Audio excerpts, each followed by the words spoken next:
Γεια σας και καλώς ήλθατε και πάλι στο κανάλι μου. Εγώ είμαι η Γιούλη και σήμερα θα μάθουμε να χρησιμοποιούμε σωστά τις μέρες της εβδομάδας. Επίσης, μείνετε μέχρι το τέλος, γιατί θα απαντήσουμε ένα από τα πιο βασικά ερωτήματα των μαθητών μου. Η Δευτέρα ή τη Δευτέρα? Πριν ξεκινήσουμε όμως με το βίντεο, θα ήθελα να ευχαριστήσω τον Πέντρο, ο οποίος μετέφρασε πολλά από τα βίντεό μου στα πορτογαλικά. Εάν και κάποιος άλλος θα ήθελε να με βοηθήσει να μεταφράσουμε τα βίντεό μου και σε άλλες γλώσσες, θα χαρώ πολύ να συνεργαστούμε. Μπορείτε να μου στείλετε ένα μήνυμα στο email το οποίο βρίσκεται στο κουτί της περιγραφής. Και τώρα πάμε να ξεκινήσουμε. Στα ελληνικά η εβδομάδα ξεκινάει από την Κυριακή. Η Κυριακή, η Δευτέρα, η Τρίτη, η Τετάρτη, η Πέμπτη, η Παρασκευή και τελευταίο το Σάββατο. Η Κυριακή είναι η πρώτη μέρα της εβδομάδας και είναι αφιερωμένη στον Θεό ή αλλιώς Κύριο. Χρησιμοποιούμε την λέξη Κύριος όταν αναφερόμαστε σε κάποιον που δεν ξέρουμε το όνομά του ή όταν θέλουμε να δείξουμε σεβασμό. Επίσης, η Κυριακή είναι μία μέρα αφιερωμένη στην οικογένεια και γι' αυτό τον λόγο δεν δουλεύουμε. Από τη Δευτέρα έως την Πέμπτη χρησιμοποιούμε αριθμητικά. Δηλαδή, η Δευτέρα είναι η δεύτερη μέρα της εβδομάδας.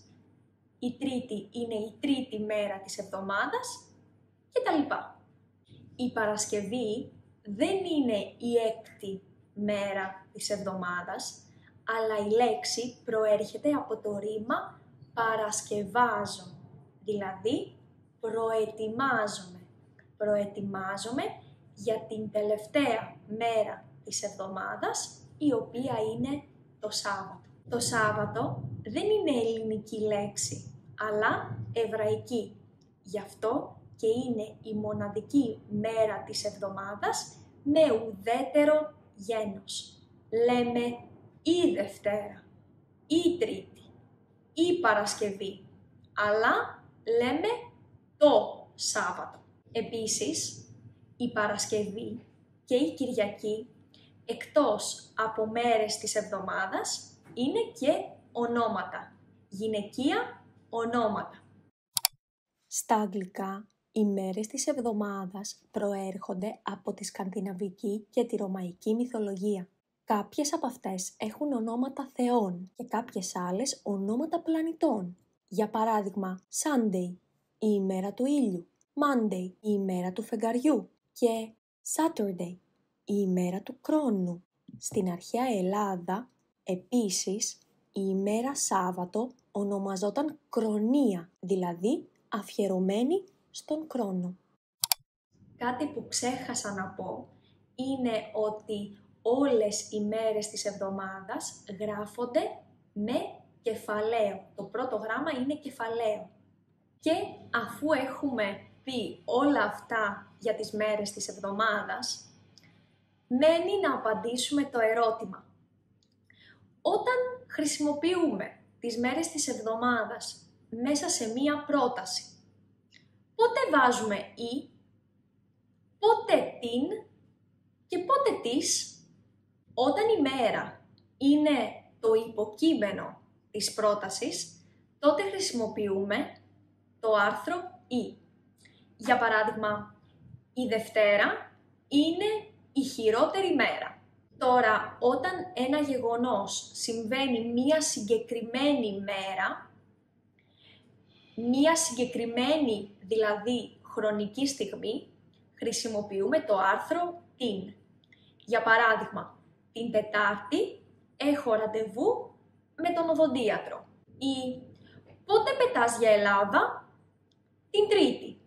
Με άλλα λόγια, όταν στα αγγλικά θέλετε να πείτε on Monday, στα ελληνικά θα πείτε την Δευτέρα.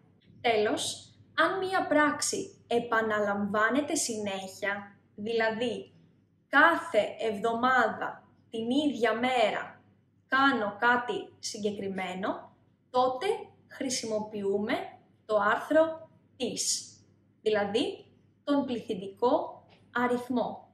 Για παράδειγμα, τις Παρασκευές, συνήθως μετά τη δουλειά, πάω για καφέ. Ή τα Σάββατα τρώμε όλοι μαζί, δηλαδή κάθε Σάββατο τρώω μαζί με την οικογένειά μου. Αυτό λοιπόν ήταν το μάθημα για τις μέρες της εβδομάδας.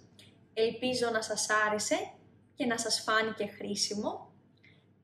Γράψτε μου στα σχόλια αν ξέρατε όλες αυτές τις πληροφορίες για τις μέρες της εβδομάδας στα ελληνικά και εμείς θα τα πούμε στο επόμενο μάθημα. Φιλάκια πολλά!